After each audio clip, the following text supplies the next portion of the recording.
970 load tippers Chaluvaraya ಸ್ವಾಮಿ ಸಾಹೇಬ್ರೆ, 970 load. ಇಲ್ಲಿ ನೋಡಿ, ಇಲ್ಲೇ ಇದೆ, FIR ಕಾಪಿ ಇದೆ. ಈ ಕಾಂಟ್ರಾಕ್ಟ್ ಏನು ಮಾಡ್ತಾನೆ, ಒಬ್ಬ ಡ್ರೈವರ್ ಮೇಲೆ ಕೊಡ್ತಾನೆ, ಬೇಕು ಅಂತ ಒಬ್ಬ ನಿರಪರಾಧ ಅವನು ಹೊಡೆದಿರೋ ಕೆಲಸಕ್ಕೆ ಹಿಡಿದ್ರಲ್ಲ ಅಂತ. ಇದು ಒಂದು ದಿನಕ್ಕೆ 100ರಿಂದ 150 ಲೋಡ್ ಹೋಗ್ತಾ ಇದೆ. ಇಲ್ಲಿ ನೋಡಿ, ಇಲ್ಲಿ 7-8 ಕ್ರಷರ್ಸ್ ಇದೆ. 8 ಕ್ರಷರ್ಸಿಂದ ಪರ್ಮಿಟೇ ಇಲ್ಲ, ರಾಯಲ್ಟಿ ಹೋಗ್ತಾ ಇದೆ. ಇವರು 20,000 ಟನ್ನು ಅಂತಾರೆ. ಒಂದು ಉದಾಹರಣೆಗೆ ಹೇಳೋದಾದರೆ, ಒಂದು ವರ್ಷದಲ್ಲಿ ನೀವು ಕೊಟ್ಟಿರೋ ಉತ್ತರದಲ್ಲೇ ಯಾರು ನಿಮ್ಮ ನಿಖಿಲ್ ಮೆಟಲ್ಸ್ ಅಂತ ಹೇಳಿ 20,000 ಟನ್ನು ಪರವಾನಗಿ ತಾತಾರೆ. ಇದು MR ರವಿಕುಮಾರ್ ಬರೀ 7,000, ಇನ್ನು 13,000 ಟನ್ನು ಪರ್ಮಿಟೇ ಇಲ್ಲ. ಅದೇ ರೀತಿ ಅವರು ಒಂದೇ ಮನೆ ಪೂರ್ತಿ ಮಂಜಣ್ಣ ನೀಡ್ತಾ ಇರೋದು ಅವ್ರ ಕಾನ್ಸ್ಟಿಟ್ಯೂನ್ಸಿನಲ್ಲೇ. ಒಂದೇ ಮನೆ, ರೋಡ್ಗಳೊಂದು ಉಳಿತಾ ಇಲ್ಲ ನಮ್ಮಲ್ಲಿ. ಆಮೇಲೆ ಅಲ್ಲಿಂದ ಬಂದರೆ ಜಗದೀಶ್ ಲೇಟ್ ಅಣ್ಣೇಗೌಡ, ಅವನು ತಮ್ಮ, ಅವನದೇನು ಬರೀ 5,000 ಟನ್ನು 5,000 ಟನ್ನು ಅಂತ ಅಂದರೆ, ಇಲ್ಲಿ ಅಲ್ಲಿ 5,000 ಟನ್ನು ಅಂತಾರೆ ಚಲುವರಾಯ ಸ್ವಾಮಿ. ಅವ್ರು ಕೊಟ್ಟರೆ ರಿಪ್ಲೈ, ನಾವಲ್ಲ.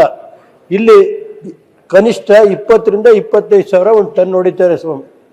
ಇದು ಜಿಲ್ಲೆ ಒಳಗೇನೆ ನಿರಂತರವಾಗಿ ಇದಾಗಿದೆ. ಡಿಮುಡ್ ಫಾರೆಸ್ಟಲ್ಲಿ ಹೊಡಿತಾವ್ರೆ, ಲೂಟಿ ನಡೀತಾ ಇದೆ. ಯಾರು ಕೇಳೋರಿಲ್ಲ ಹೇಳೋರಿಲ್ಲ. ರಾಯಲ್ಟಿ ಒಂದು ಕಡೆ, ಆಮೇಲೆ ಒಬ್ಬ ಅಧಿಕಾರಿ ಈಗ ಡೆಪ್ಯುಟೇಷನ್ ಬಂದವರು ಯಾರೋ ವೆಂಕಟೇಶ್ ಅಂತ ಹೇಳಿ, ಅವನು ನಿಂತ್ಕೊಂಡು ಓಡಿಸ್ತಾವ್ರೆ. ನಮ್ದೇನಿಲ್ಲ, ರಾಯಲ್ಟಿ ಬರಲಿ, ಸರ್ಕಾರಕ್ಕೆ ನೀವು ದುಡ್ಡಿಲ್ಲ, ಅನ್ನಭಾಗ್ಯ ಗ್ಯಾರಂಟಿ ಇದೆ ಐತಲ್ಲ ಸರ್, ಅದಕ್ಕೆ ದುಡ್ಡು ಬರಲಿ ಅಂತ ನಾವು ಕೆಲವೊಂದರಿಗೆ ಮಾಡಿಕೊಡ್ತೀವಿ. ಬೇಡ ಲೂಟಿ ಹೊಡ್ಕೊಳ್ಳಿ ಸ್ವಾಮಿ ಅಂದರೆ ನಮ್ದೇನು ಅಭ್ಯಂತರ ಇಲ್ಲ ಸರ್. ಇದು ಈ ಥರ ಇದೆ. 8 ಕ್ರಷರ್ಗಳು ಕಾನೂನು ಬಾಹಿರವಾಗಿ. ಆಮೇಲೆ ಪರಿಶಿಷ್ಟ ಸಮಾಜ ಜಮೀನವಲ್ಲ, ಅವನು ಬಿಡ್ತಾ ಇಲ್ಲ, ಅಲ್ಲಿ ಹೊಡೆಯೋದು, ಇದೇ ಇಲ್ಲ ಜಾಗದ್ದು, ಆ ಜಾಗದಲ್ಲೆಲ್ಲ ದಬ್ಬಾಣಿಕೆ ಮಾಡೋದು. ಶ್ರೀಮಠದ ಕಾಲು ಯಾವುದು ಬಿಡ್ತಾ ಇಲ್ಲ. ಈಗ ಮತ್ತಿನ್ನೊಂದು ಪರ್ಮಿಟ್ ಕೊಡೋಕೆ ಹೊರಟಿದ್ದಾರೆ. BJP ಗೌರ್ಮೆಂಟ್ ಬಂದರೆ BJP ಪರ ಇರ್ತಾರೆ, ಕಾಂಗ್ರೆಸ್ ಗೌರ್ಮೆಂಟ್ ಬಂದರೆ ಕಾಂಗ್ರೆಸ್ ಪರ ಇರ್ತಾರೆ. ಈ ಪರಿಸ್ಥಿತಿ ನಮ್ಮ JDS ಇಲ್ಲ.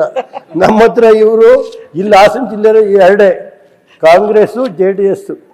ಇಲ್ಲಿ BJP ಅನ್ನೋದೆಲ್ಲ ಎರಡೇ ಇರೋದು ಪಾರ್ಟಿ. ದೇವೇಗೌಡರು ಇರೋದು ಪಾರ್ಟಿ. ಕೆಲವೊಂದಿಗೆ ಗೊತ್ತಿದೆ. ನಾನು ಹೇಳೋದು ನಿರ್ದಾಕ್ಷಿಣ್ಯವಾಗಿ ಕ್ರಮ ತಗೋತೀವಿ ಅಂತ ಹೇಳಿ. ಇಲ್ಲ ಬೇಡ ಲೂಟಿ ಮಾಡಲಿ ಅಂದರೆ ನಮ್ಮದೇನು ಅಭ್ಯಂತರ ಇಲ್ಲ. ಅಧಿಕಾರಿಗಳು ಸೇರಿ ಈ ಜಿಲ್ಲೆಯಲ್ಲಿ ಲೂಟಿ ಮಾಡ್ತಾವ್ರಲ್ಲ ಸ್ವಾಮಿ. ಈಗಾಗಲೇ ಫಾರೆಸ್ಟ್ ಇಲಾಖೆಯವರು ಕೇಸ್ ಹಾಕ್ಯಾರ, ಡಿಮುಡ್ ಫಾರೆಸ್ಟ್ ಅಂತ. ನಾವು ಹೇಳೋದು ಪೊಲೀಸ್ ಇಲಾಖೆಯವ್ರು ಕೊಟ್ಟಿರೋದು, ನಾನಲ್ಲ.